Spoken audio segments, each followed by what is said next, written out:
Hello, everybody. It is Recotopia, episode 190, and our final episode of Recotopia ever. My name is Chris Atkinson, joined by Jeremy Scott. Hello, everybody. And joined by Aaron Dicer and a dog in the background. Yes. Highly ho, pissed blood, Arenos. Nice. I believe this episode is basically going to be normal, although we will have some parting shots and filing our grievances at the end of this episode, and we'll do all that type of stuff. But anyway, once again, welcome chat who have come out here to watch us talk about movies one more time on a Tuesday. Welcome you guys out here. Thank you so much for coming out. Probably a few more than usual, I would say, because they know it's our last one, and we appreciate you guys. Today's big recommend is Matchstick Men. Can't wait to get into that one. And let's start off with our small recommends. And Jeremy, what do you got? I last week was flipping channels, as I am wont to do, and came across The Descendants, a George Clooney movie by Alexander Payne. And it's one of his better films, I think. It's certainly one of my favorite of his films. And it demonstrates, again, how good he is at using places, locations, to not only immerse you in the story, but like even underscore some of the themes. Like here we have Hawaii, and we've got this beautiful scenery in the background of this heartache that this family is going through. But it also comes back into play by the end of the film, because Clooney is part of a trust of cousins who own a bunch of land and are about to sell it and get really rich. And all of those themes and his decision at the end are sort of mirroring what's been going on throughout the film. He's playing a man whose wife is in a coma, has got in an accident on a boat, and they're about to pull the plug as per her will.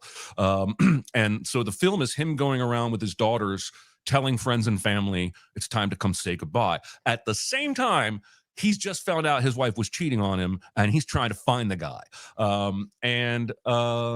I guess that's really all I would tell you. It's just a really charming, heartwarming story that has some laugh out loud moments, especially with the daughter's boyfriend, who's you would think a typical stoner, but ends up having some really priceless moments. I just really enjoyed it. I don't remember where I saw it. Let me see. The Descendant. This is great radio. It's on HBO. So there you go. The Descendants. I really, really love this movie. I haven't seen it in a while. I feel like this was like a launching pad for someone who was going to have a huge career in Shailene Woodley, and I think that's kind of died down a little bit. I don't know what's kind of happened to her. Maybe she's priming herself for a comeback, but man, that was just a tremendous, I don't know if it was debut, but it was the first time I had ever seen her. Let's just say great. She dated Aaron Rodgers for a better part of a year. Oh, that works too. Yeah. So yeah, everything he touches dies, apparently. So so yeah. I love The Descendants. It is one of my favorite movies, and in my brain, anytime I want a little smile, I can just imagine George Clooney running across the streets of Hawaii. That scene always just in his flip-flops. It just always makes me laugh. I love when Grandpa says to the stoner boyfriend, "I'm gonna hit you," and then right in the face. It's so good. Aaron, what do you got? Boy, I had trouble picking between two movies that I absolutely adored. And just as I was thinking, I'll save the other one for next week, I remembered that I won't be able to save the other one for next week. So what I won't be small recommending today is Wake Up Dead Man. I will not be recommending one of the most incredible ensemble casts I've ever seen doing some of the most incredible fun comedy work I've ever seen. And I won't be recommending possibly the most potent takedown of Christian nationalism I've ever seen in a movie. And Well, that's I'm glad you're not recommending that. Yes, that's today, what I because won't be that recommending That would be an today. error. That would be a mistake. Yeah. What I will be recommending is Train Dreams. Both of these, by the way, Netflix movies. Train Dreams already out. Wake Up Dead Man, I think, is in theaters this week, and then will be out in a couple weeks on Netflix. Train Dreams blew me away. And the reason I landed on focusing on this one is because I think it's one of those movies that can easily go under the radar for a lot of people. It stars Joel Edgerton, Felicity Jones, Will Patton, Carrie Condon, and an absolute bravura performance from William H. Macy, who I just think is incredible in this movie. I think he should be nominated. I think he will be nominated for Best Supporting Actor. He's so good in this. This is one of those movies that sucks you into just the reality of its characters. It takes you through the good, the bad, the very bad, the traumatic, and allows you to live with them enough that when you start to feel like the humanity that's going on in this, you just start to feel like these characters are so important to you. Like, it gives you that empathy in a way that great movies do. This follows this man in the, I'm going to say, from the later 19th century to the mid 20th century. His entire life is in this movie, and you get such a sense for how crazy it must have been to be a human being born into the technology of the mid 1800s and live to see people on the moon in the mid 1900s. You know what I mean? Like, there's that kind of stuff in it that is almost secondary to the primary stuff, which is just about how to find what the beauty of life really is. The final scene in this, I was in tears. I was weeping. It really played to my love of the idea of optimism not being ignoring the trauma or the bad, but in understanding that it's the focus and, how you view things that allows you to find the beauty even amongst the trauma. Anyways, this movie blew me away, so I had to give it a big recommend. I haven't seen the movie. I haven't seen a trailer. So I'm going to ask you a question as the only person on this panel, I believe, that can answer this question. Sure. Does that title work? Yes. Okay. Because it doesn't work from the outside. Like, I think it's one of those titles that you have to see the movie to understand why it's called that. Probably.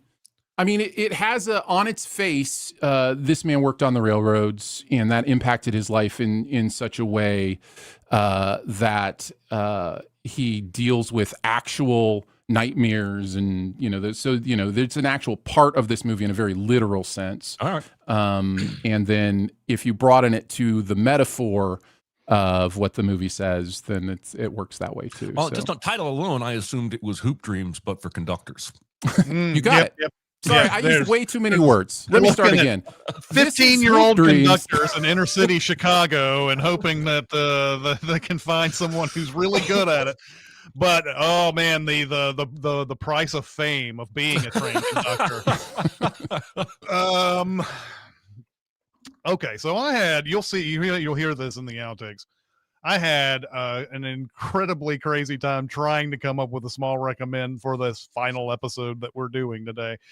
And I thought for sure out of the 6 movies that I saw in the past week, I'd be able to say, hey, one of them's good. And then no, it just never materialized. So I went to something easy, something that I haven't seen in a long time, that I knew for a fact that I would like, and I would like to recommend today. And it's Wallace and Gromit and Curse of the Were-Rabbit. This movie came out in 2005 and was a shining light in that year that I've always considered the worst. If you've never seen Wallace and Gromit, do yourself a favor and find the Wrong Trousers and the various shorts that come out. Unfortunately, I noticed that you can't find the shorts on streaming, at least not in the United States, but you can find this movie and the one that came out last year on Netflix. So if you've never seen this, go for it.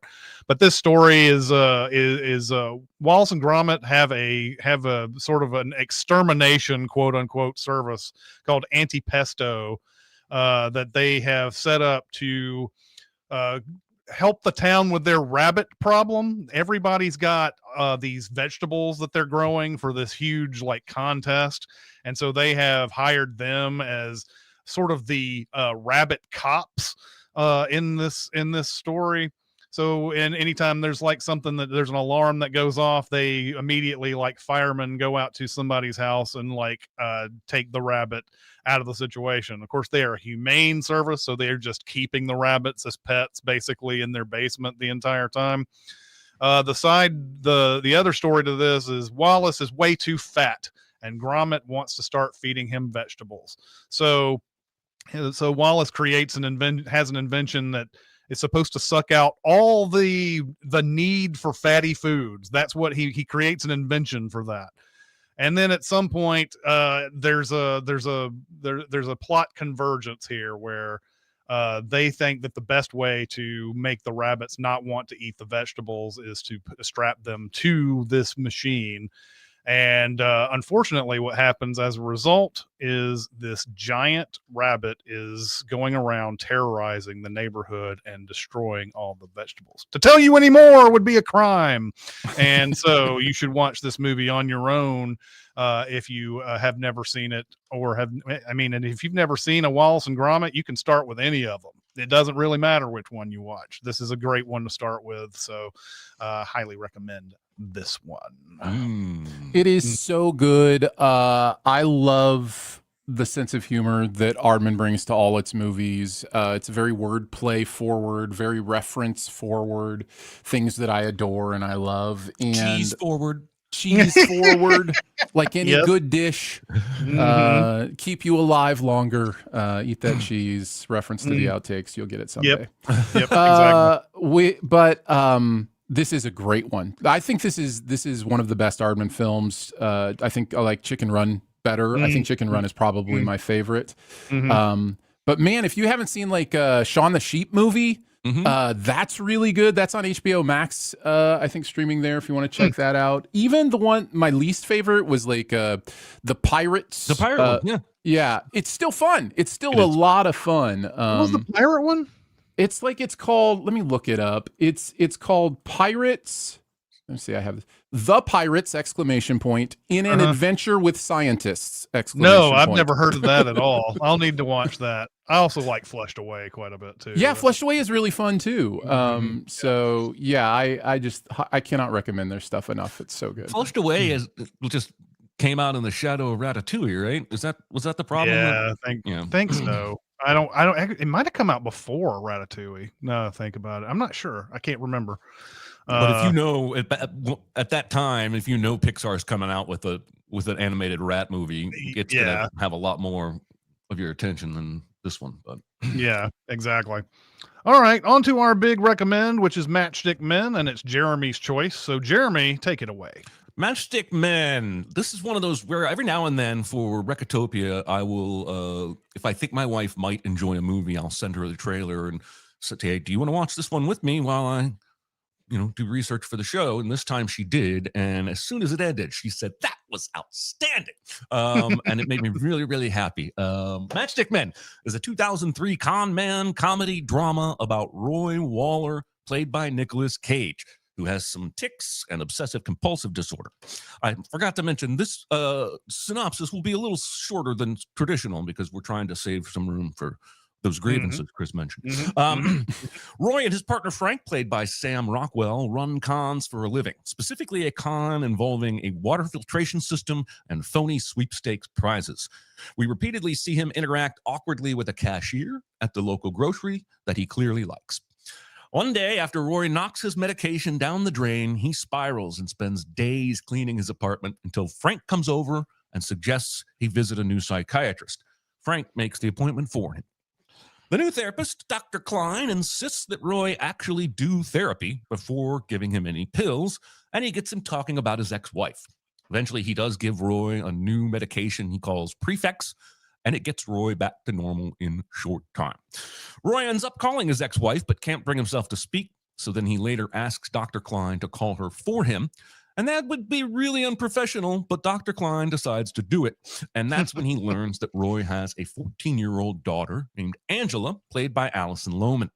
Dr. Klein encourages Roy to make contact with the girl, and as he's doing so, we see him move a chess piece on his chessboard.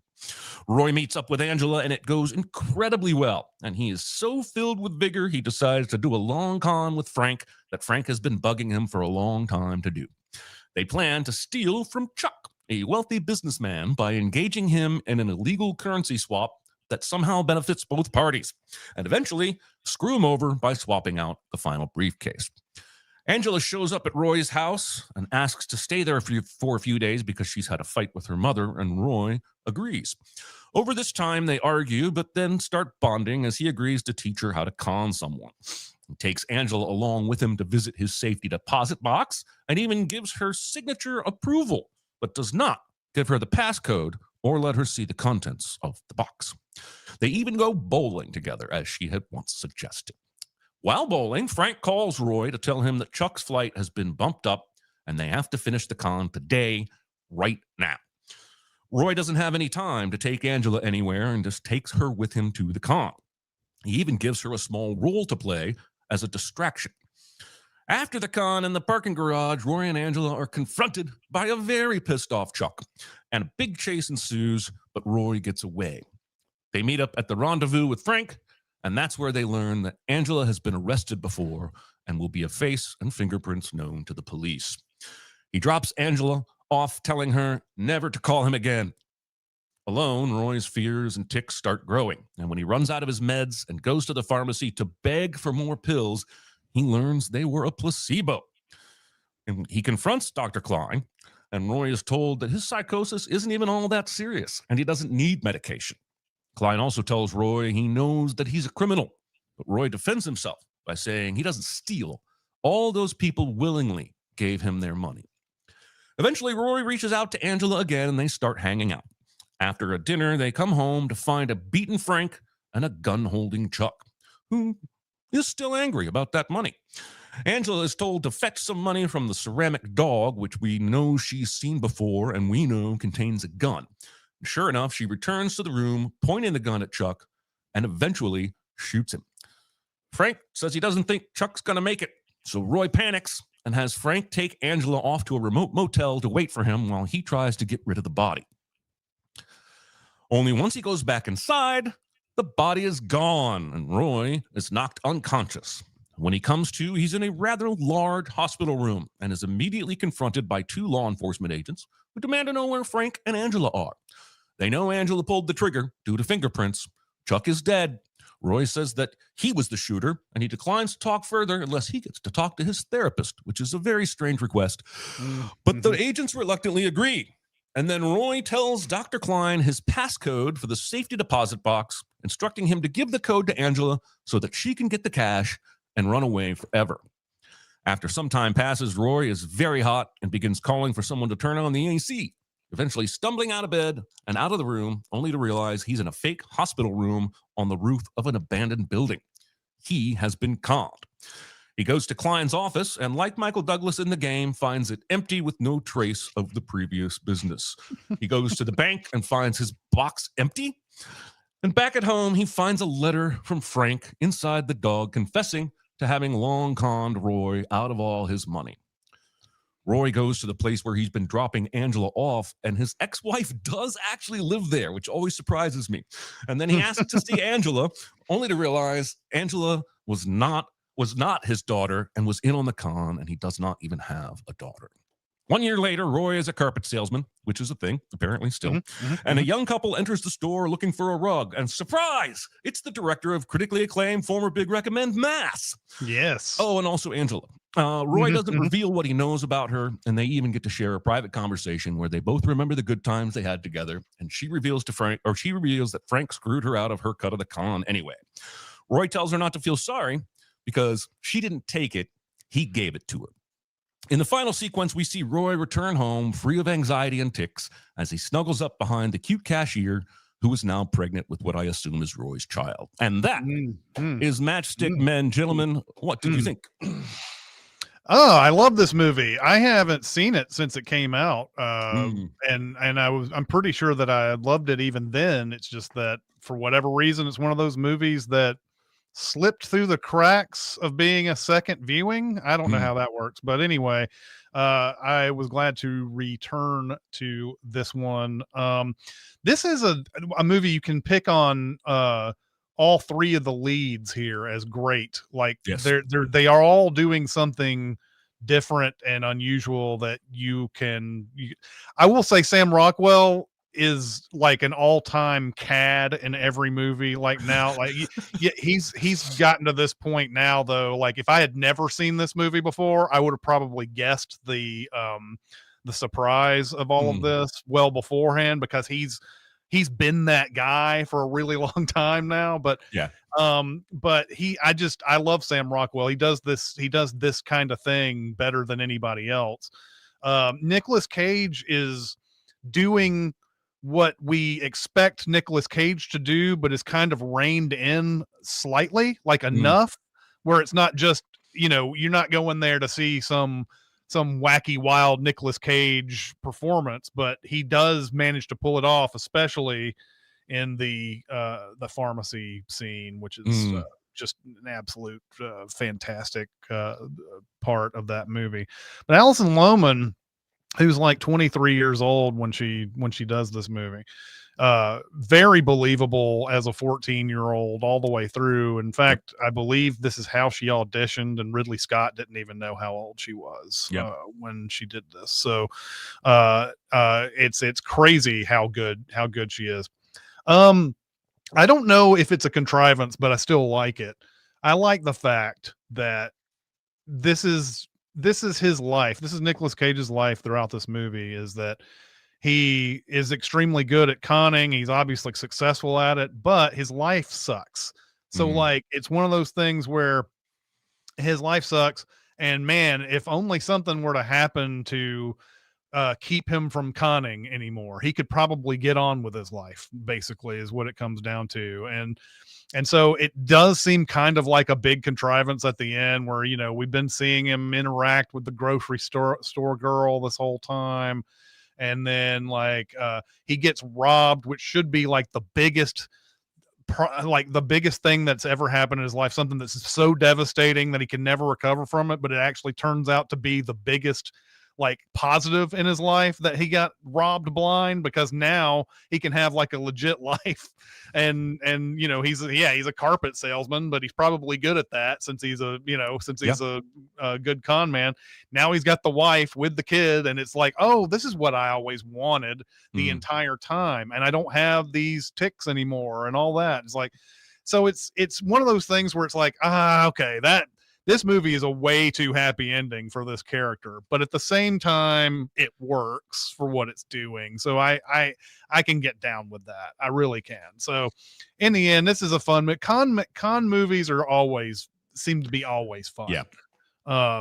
Just like I just feel like these, you just see all the different things that they're pulling and all the things that they're thinking about beforehand. I love that whole thing where he's telling him, I need to be facing and I need to be sitting in this one part, and you need to make sure that that's available to me. And he comes in, and Bruce McGill is sitting in the spot where he's supposed to be sitting. You can see that level of annoyance and everything, but it's so important to pull this thing off. How is he supposed to whip around and get the briefcase when he's not being able to sit in that spot? But all these little things that they're thinking about that have to be implemented into the con for it to work. It's the type of thing that I loved about Dirty Rotten Scoundrels, especially, where there's this whole like, maybe this isn't for you, I don't want to do this, blah blah blah, that type of thing that keeps going through these cons, where it's like wouldn't someone who's really eager to con somebody be very eager to do the con? Like they just keep like doing that whole like, that was the thing they do with Bruce McGill. It's like, well, maybe this isn't for you or whatever. And then that's when they get more money out of him and everything. You appeal to somebody's ego enough and whatever. So I love seeing all the things that go into the cons and everything. They're really fun. So yeah, in the end, love this movie. Glad you recommended it. I like this movie quite a bit. I don't think I love it as much as you guys do, but it is all really right, fun. Final episode. You know what? This is beyond the pale, Aaron. You didn't I'm just love trying it? to be honest. You didn't love it? I didn't love it. Look, all right, I really have a good time with this movie. I think it's really fun. I think the performances are amazing. You mentioned Alison Lohman, who I think is the standout for me in this movie. I just think she's incredible. Like the charisma she has on screen to play both of the characters she plays. One of them she only plays for, a couple minutes at the end or whatever. And to have them both be so complete and so interesting. It's really, really good stuff. I think Nicolas Nicholas Uncaged, as he later became, is Nicolas Caged at this part of his career.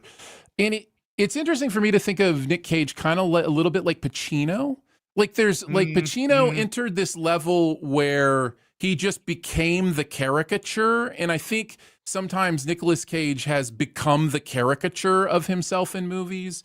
And so it's kind of interesting to see them at those crossing points. And I think this is one of those crossing points for him before he really went full Cage. Yeah, it's funny. The Sin of a Woman really is what got Al Pacino to start doing that a lot. He had done it before, obviously. He'd always had those like moments of outbursts, and all that. But Sin of a Woman, he won an Oscar for it, which is funny because Cage won his for probably one of the most muted performance, even though he's really good in Leaving Las Vegas. It's he went on to start I want to do all this crazy stuff after leaving Las Vegas. So anyway, I think what I appreciate about Cage in this movie, I'm sorry, I didn't interrupting you, but is how he is able to dial up and down the physical and verbal tics based on where his character is in the story. Like as he starts bonding with his quote unquote daughter,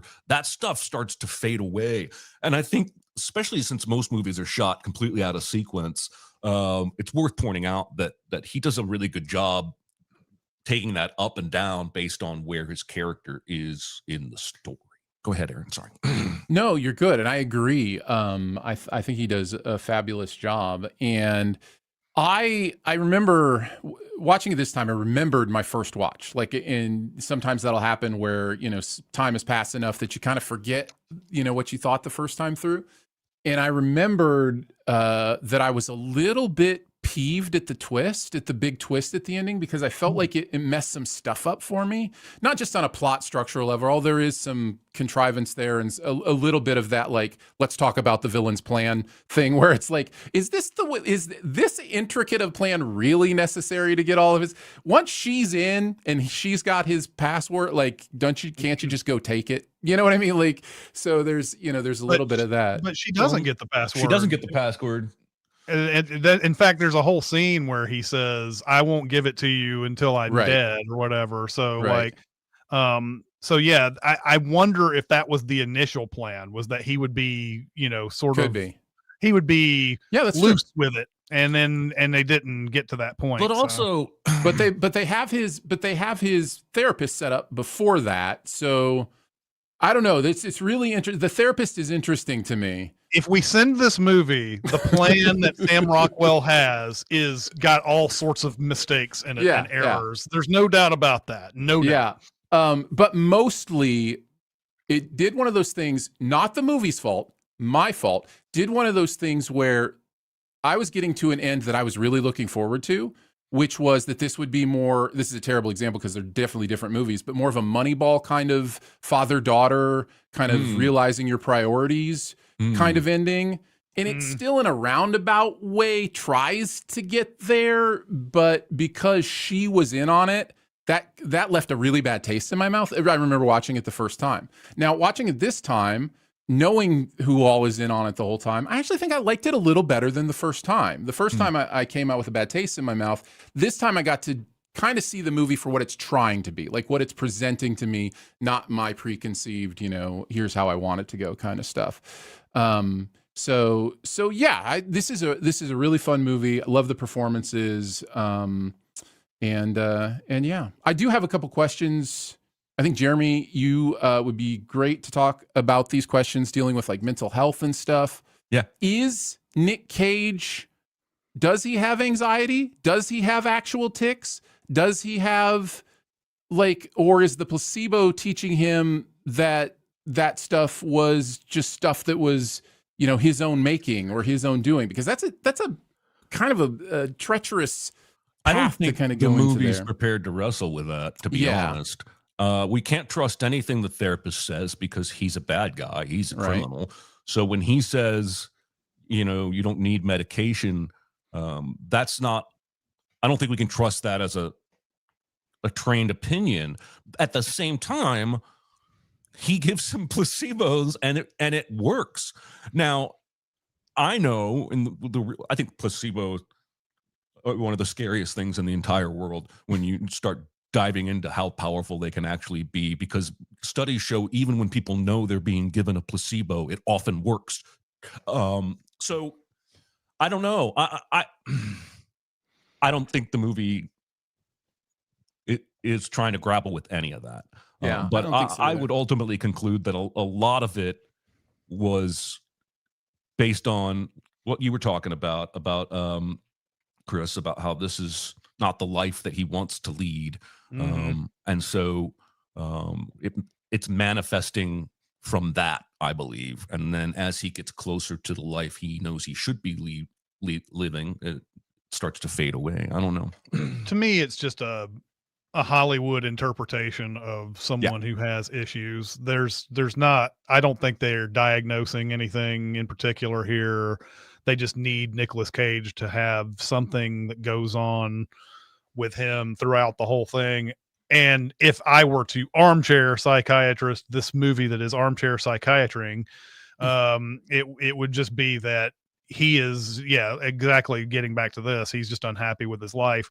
He is so meticulous about what he does that any error could cause a problem of some sort. So that's why he does that at the house, like make sure that the door is open and closed 3 times and make sure that the carpet doesn't have any threads coming out of it and all that. It's all a part of everything that he does as far as conning is concerned. Once you start fretting about any kind of mistakes that you can make, that's where that sort of comes in or whatever. But again, that's armchair psychiatry there. I mean, that's for people who actually have that OCD or whatever, it's probably a variety of things that cause I that. read an article a year or so ago that basically said for several decades, the CIA considered anxiety a superpower, basically, and tried to hire all the anxious people they could because they make the best spies because they're concerned about every single fucking detail and they're paranoid all the time.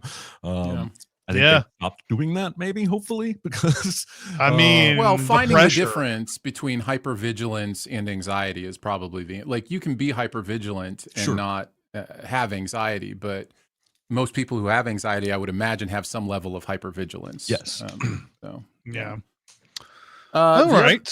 The other thing I wanted to say is I do like this time through, even because I didn't really see it last time through, what the movie is saying about his escape.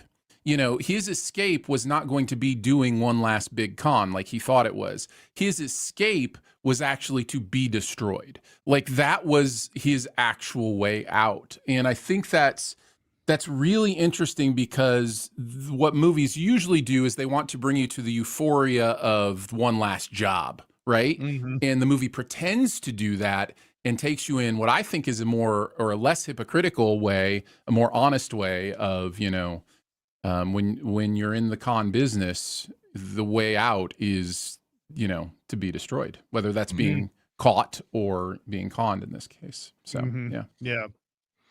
All right.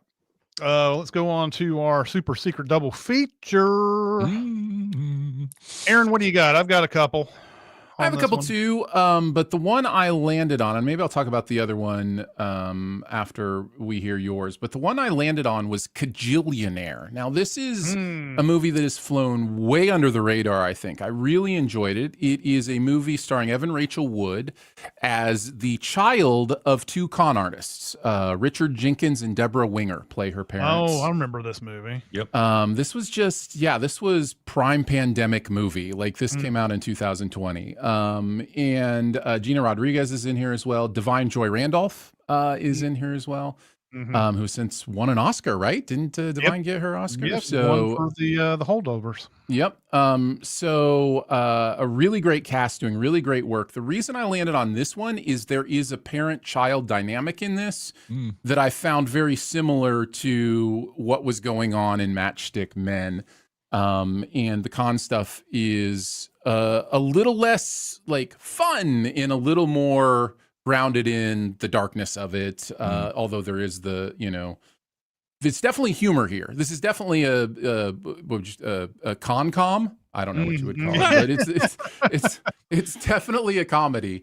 But it's kind of one of those, modern rooted comedies where it's also authentic and goes into some stuff. So yeah, they should have a convention of cons called Con. Yes, the Con. Yeah, the Con. Yeah, exactly.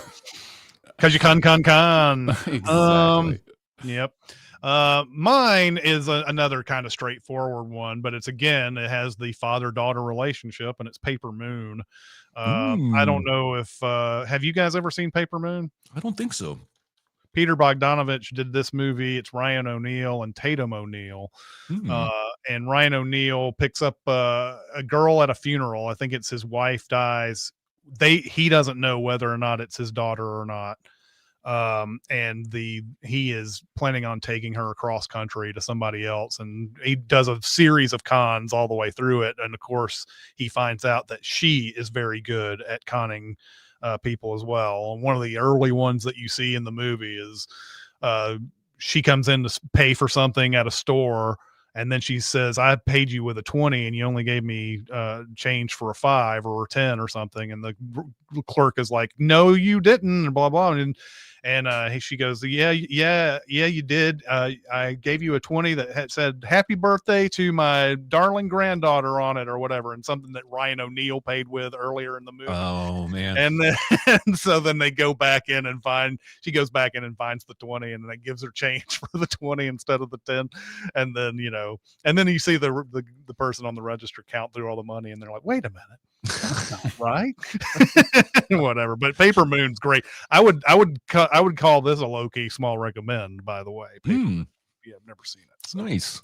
It's on my watch list. I haven't gotten around to it yet, but man, that sounds like a perfect double feature with Matchstick Men. The other one I was thinking of was the Apple TV Plus one from last year called Sharper. I think a lot of people missed. Sebastian Stan, Julianne Moore, John Lithgow, and it is a really intricate con person movie, and it reminded me of the day when you'd have Dirty Rotten Scoundrels or those kind of things. It's pretty smart. I don't know if it's like a great movie, but it's a fun con watch. So yeah. My other one was Heist, David Mamet movie that came out in the early 2000s. Where basically the movie could have just been called Double Cross the movie. It's one of those things where it's like you think you know where it's gonna end up, and then like, nope, I knew this all along, or this is what I did the whole time, or whatever. So they couldn't use that title because Reindeer Games was already called Double Cross the movie. That's true. And of course, again, Spanish Prisoner coming up again. Spanish Prisoner has a lot of elements in this, especially with all the sheer volume of people that are involved in the con of one person throughout the entire thing. So that was another one that popped up. But I figured this would be a good time to mention Paper. And then Mel Gibson made Triple Cross the movie. Triple Cross. Which is Passion of the Christ. Oh, yeah, that's right. Passion of the Christ. That's right. Correct. That's correct. That's great. Don't let your church hear that one.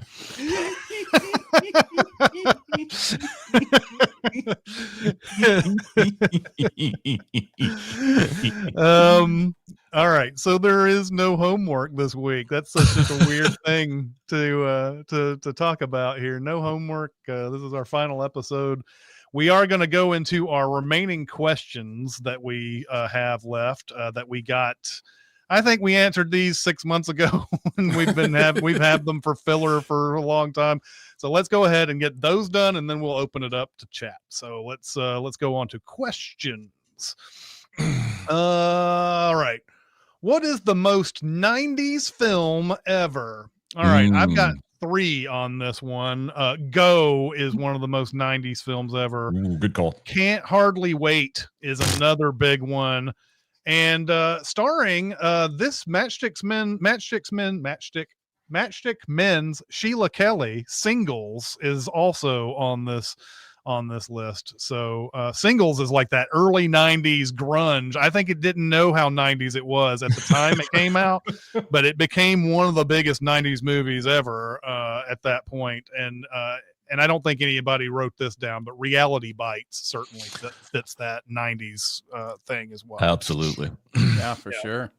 I put either Last Action Hero. Just feels so 90s to me because it goes from the action of the 80s and it combines the meta-ness that was starting to creep in the 90s. And yeah, so Last Action Hero or Hackers. Hackers is definitely so there. Yeah, to me. Yeah. Almost anything computer, by the way. Anything. The net and that type of stuff. With that girl from the bus. Yeah. I wrote down Empire Records. 90s SF movie. And I actually enjoy it. I enjoy watching it, but it's 90s as hell, to me at least. Yeah.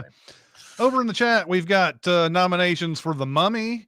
We also have Fight Club, and we have Clueless, which I totally agree with on that one. Clueless is a big one. Slab says The Net, Virtuosity, and Hackers. Those are all, the computer technology stuff. You might even want to throw Disclosure in there with I think Jeremy always brings up the VR that's in that movie. And then Shaggy says Mallrats, and Tatsu says The Matrix is 90s. It's the 90s. It's for sure. A lot of these are 99, but they're still 90s. Nolan says Office Space. Yeah, they're very, very 90s movies for sure. Let's go on to the next question. Let's see. What are some of your favorite film scores you haven't talked much about? I don't know if I feel like I have brought this up before, but John Williams's JFK score is another one of those that kind of fits into that whole. You don't know it's John Williams, but you know you love it when you're listening to it and everything. You're just like, who did this? It doesn't sound like any of his Spielberg scores at all, and it's a fantastic one. And also, Alan Silvestri's Predator score is one that's great. You can hear the tones of Back to the Future in that Predator score when you're watching it, but it's a fantastic score. I put How to Train Your Dragon. I have talked about it, but I don't think I talk about it enough as maybe a top 5 score. Like, it is so good. Like, when it kicks in, it is it's why I don't know if I like the new live action version or not, because I watch it and it has the same score and I'm just like, I love this so much. But that score is so good. I think one of my favorite, not commonly known names, just to movie buffs, is Thomas Newman as a composer. And he did Shawshank and American Beauty, and he has a fairly signature boom, boom, boom, boom. But one of my favorite scores of his is Wall-E.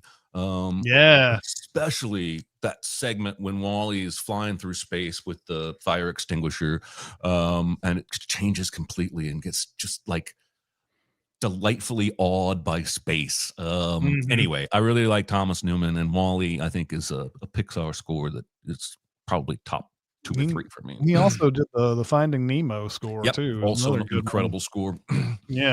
Over in the chat, Nolan says the score for Deep Red is crazy, dude. I can second that. That's a great one. Tatsu says Coraline is a good one. I haven't seen Coraline in forever, so Yeah. Let's see. The Dream Ballet. James says the Dream Ballet from I'm Thinking of Ending Things is my favorite score of this decade, and it's not even close.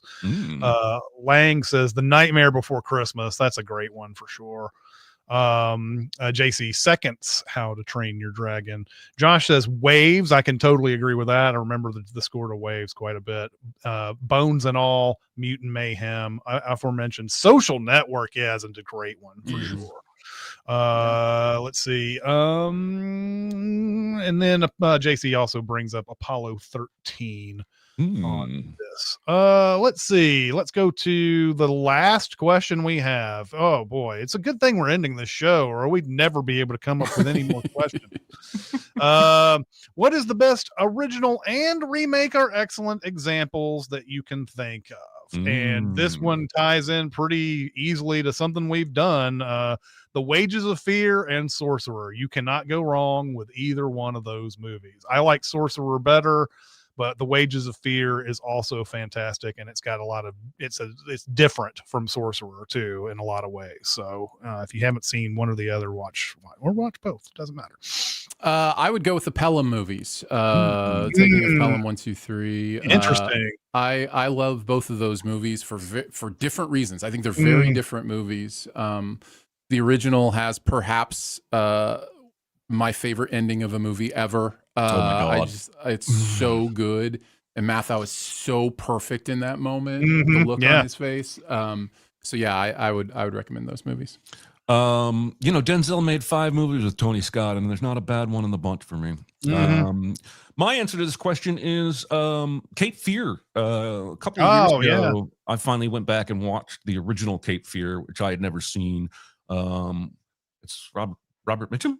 I think it's Robert. Mitchum. And he plays.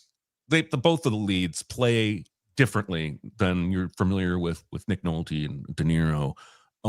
But still A+ movie all the way through. You could watch those. They're not one of them better than the other. They're both perfect. Over in the chat, we have Slab says The Thing and The Thing. And the other thing. That's right.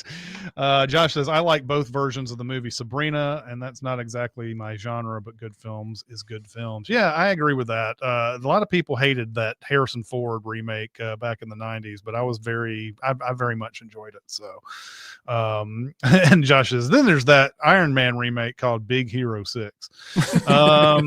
He said that's just for Dicer. I don't remember that inside joke at all. So all right, so we have opened up the chat to questions here, and the first one that I see, and see, this is going to be tough too, because we didn't answer these so like to think of some of these right off the top of our head is going to be hard, I think, at times, but maybe we can come up with some answers. JC asked, if you had to pick your top 3 films from all of Recotopia that you didn't recommend, what would you consider? Meaning that somebody else recommended, I'm assuming? No, I think just that we didn't get. I took it as just that we didn't get to recommend at all. Like one's still on our list of, it'd been really fun to talk about. Oh, okay. I can answer that question all day. Yeah. Oh man, I don't know if I can, but I got a list. I got a list of like 50. I should have written down a list, but I never did. I was always, when it was my turn, I would always just go through sort of this kind of mental Rolodex of movies, and it's not like that's a a formed list or anything, but I think even though this movie is a popular movie or whatever, The Hunt for Red October would have been a fun one to do, especially since I know Jeremy loves McTiernan and I love McTiernan. I'm not sure about Aaron Dicer's but Hunt for October was one that for sure. And you guys go ahead. I can think of maybe some more while you guys. Well, I should state that I've had this list since we started this show, and every time it's my turn, I go through the list and I Google to see if any of them are available for streaming, and many of them have not been. But this is not a list of like my favorite movies of all time, because that's not how I approach this show. I approach this show like trying to discover trying to help you see things you haven't seen before. So I think the three I would answer is the Melissa McCarthy movie, Can You Ever Forgive Me? Which is one of her only serious roles. And I was really impressed with her in that movie. And I don't think a lot of people have seen it. Another one I've got is, I just found it, Jeremy, Alpha Dog. Oh yeah, which we've talked about a lot, but we've never made an actual recommend. And then let's see. Oh, Courage Under Fire. I know Chris and I both love that oh movie. yeah, that would have been one that I would have come up with later on. Courage Under Fire is definitely there for sure. Yeah.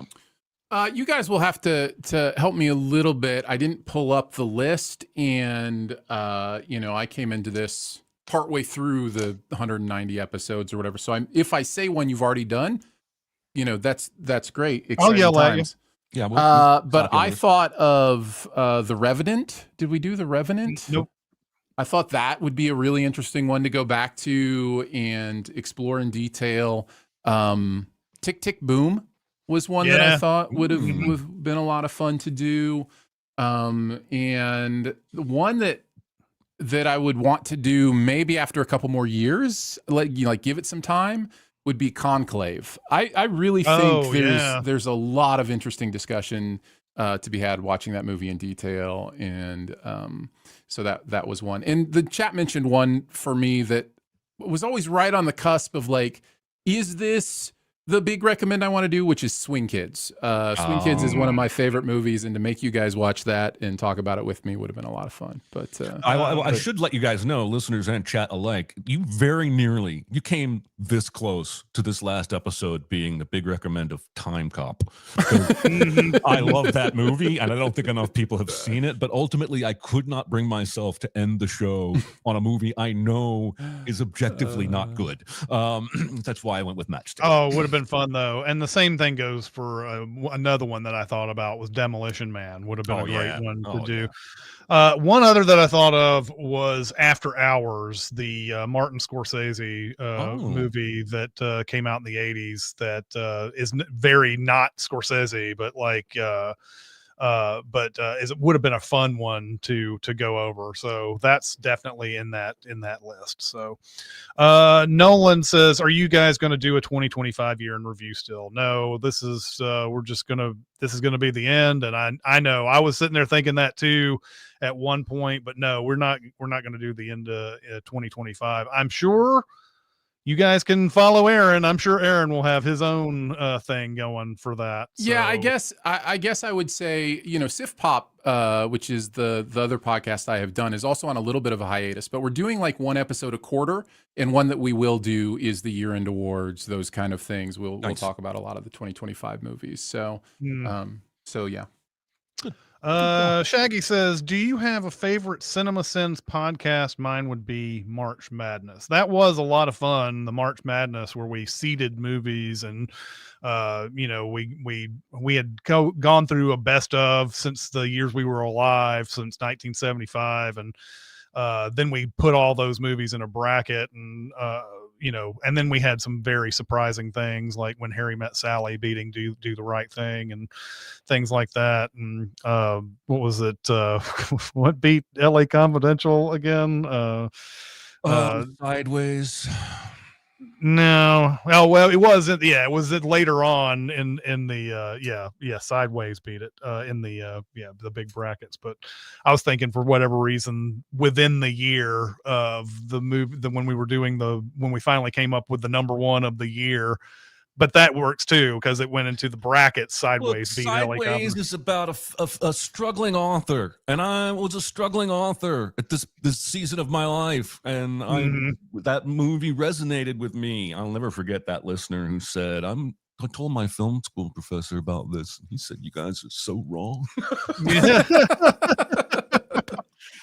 I mean, that's what happens when you leave it up to three people to vote on something. That's what happens. You got your preferences and whatever. I would say that's probably my favorite of all the stuff we've done, but there's a few other special kind of episodes too. I mean, being able to talk to like Dolph Lundgren on a interview was one of the funnest things I've ever had to do. And people like Rennie Harlan, then when they're doing these very small movies and they were able to do the small circuit interviews and everything, we were one of them. So I was really enjoyed Leonard doing Maltin. Yeah, Leonard Maltin and his daughter Jessie, and that was pretty special. Yeah, I think of Recotopia. My favorite is L'Orange, and that was so much fun. Yeah, that was such a good one. So right now having trouble remembering who was with him.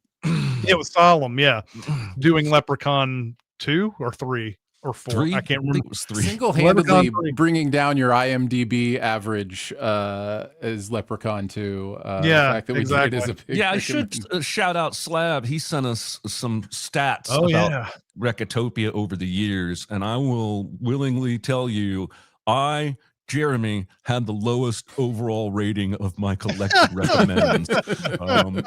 And I think that's just about right, honestly. I'm okay with that. Yeah, and that's I love that. I would have been fine if mine was like 5.5 or whatever. The point is, this is a movie I dig. Maybe you'll dig it too. Exactly. I have a couple episodes that stand out. One would just be the aforementioned year in review. That's my jam. I love talking about all the movies over the course of time and ranking them and talking about them. So those were always my favorite.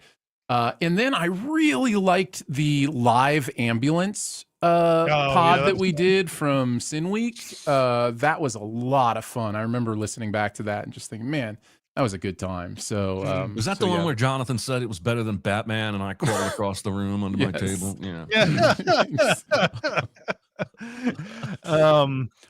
Are there any other particular stats that you'd like to share? Do we want to send out a link to Slab's stats, or is there anything that you want to put a light on that? No, he just went through and it showed like which directors we chose their work most often and which actors have been in most of the movies and it's interesting. I'd love to find a way to share it with everybody. I'm not sure. Actually, I can do that. Let's keep talking. I'll pull it up on Letterboxd and put the image on the screen for people to see some of the stats and stuff on the Discord too. So that would be helpful. Yeah, the biggest not surprise is we did more Steven Soderbergh movies than any director.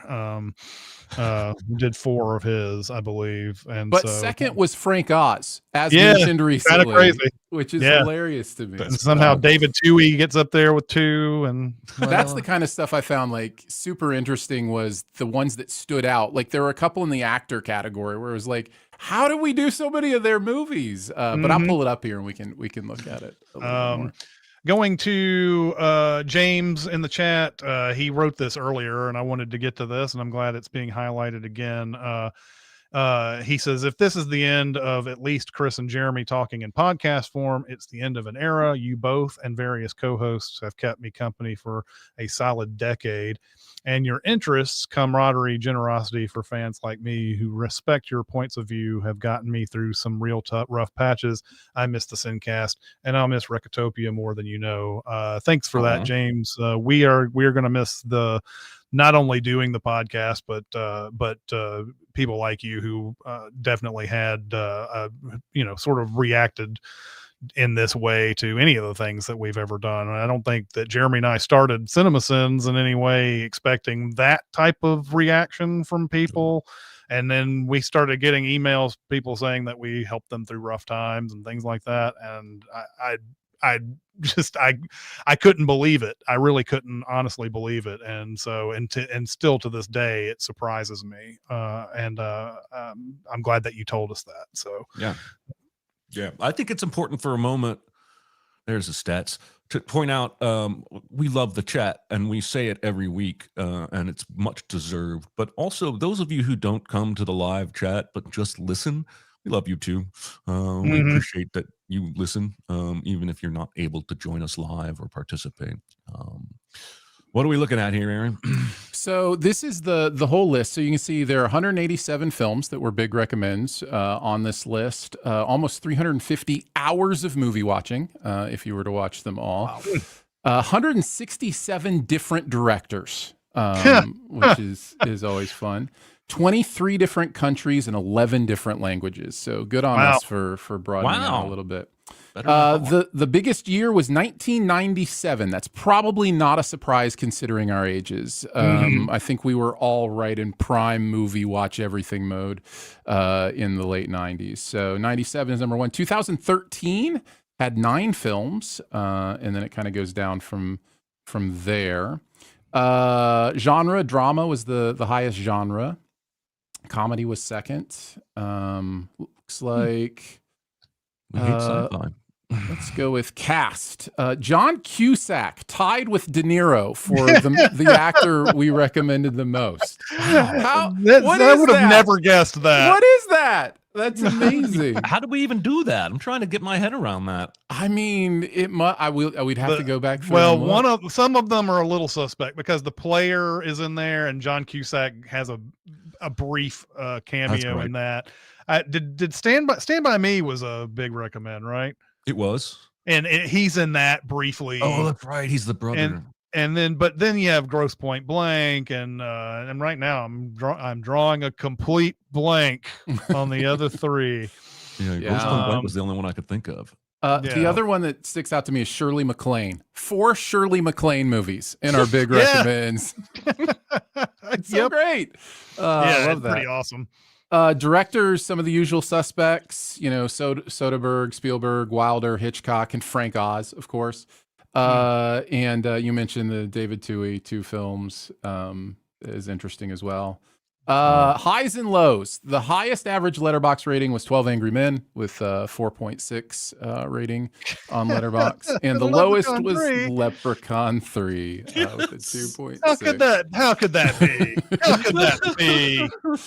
The most popular, which I don't know their algorithm for determining that, but it's not just the rating; it's how much it's looked at, how much it's reviewed, those kind of things. But Eternal Sunshine is the most popularly reviewed.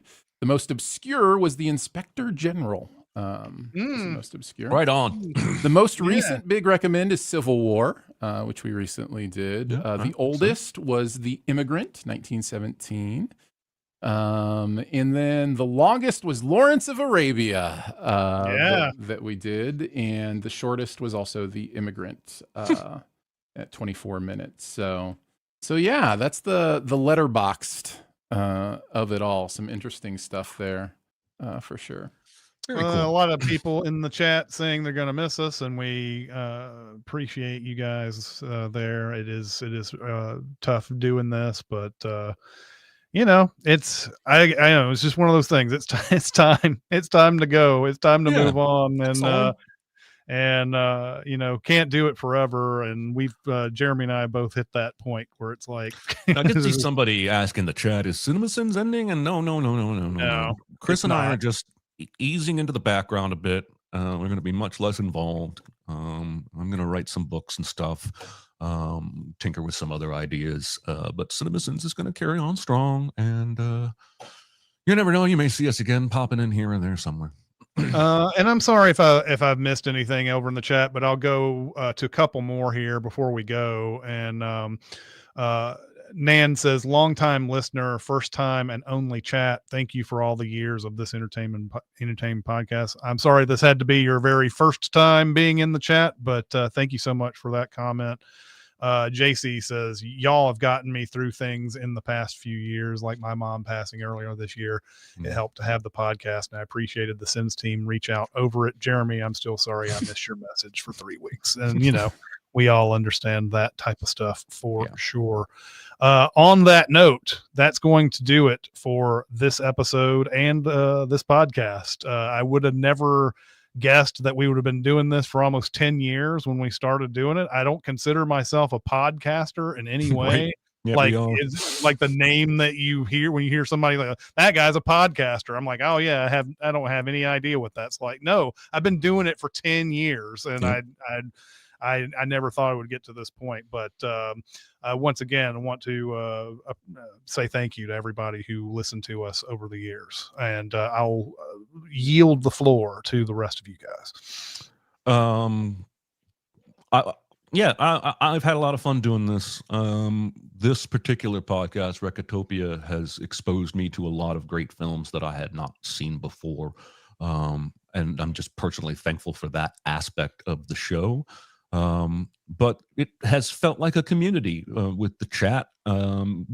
Usually a lot of the same names and faces popping in. And I'm proud of all that we've done. And I'm excited about what all three of us are going to do in the near future. Mm-hmm. Yep. I am eternally grateful for the opportunity to do this kind of work with you guys. It has been a privilege to be invited into this space, which was not my space. I didn't invent this space. I didn't, so to be invited in was a huge privilege. I'm going on almost a decade working with CinemaSins in various ways, writing and doing different things. And even after a decade, I feel like the luckiest fan who got a chance to be a part of the thing he was a fan of. And so I appreciate you in a general sense for that, and in a very specific sense for this podcast, for letting me step into a third chair for a while and get to chat movies with you guys. That's very, very humbling, and it's been so much fun. And I'm excited for the future, whatever that looks like, both for you two as you find a little more time behind the scenes to do some other things, and also the future of podcasting and videos on YouTube and stuff through the CinemaSins universe. There's going to be some cool stuff coming, so stay subbed to this feed. You never know what might pop up in the future. Stay subbed to the channels. We're going to continue to have a lot of fun together, and I'm looking forward to it as much as I am lamenting not getting a chance to do it with you guys again. So, yeah. All right. Well, appreciate those words, Aaron. And, with that, that's going to be the final sign off. Once again, chat, thank you for coming out. We appreciate you. That's going to be it for Recotopia. We will, I guess, see you hopefully sometime in the future. Bye, everybody. Love you We guys. love See ya. Bye. Bye. You find your dad, buddy.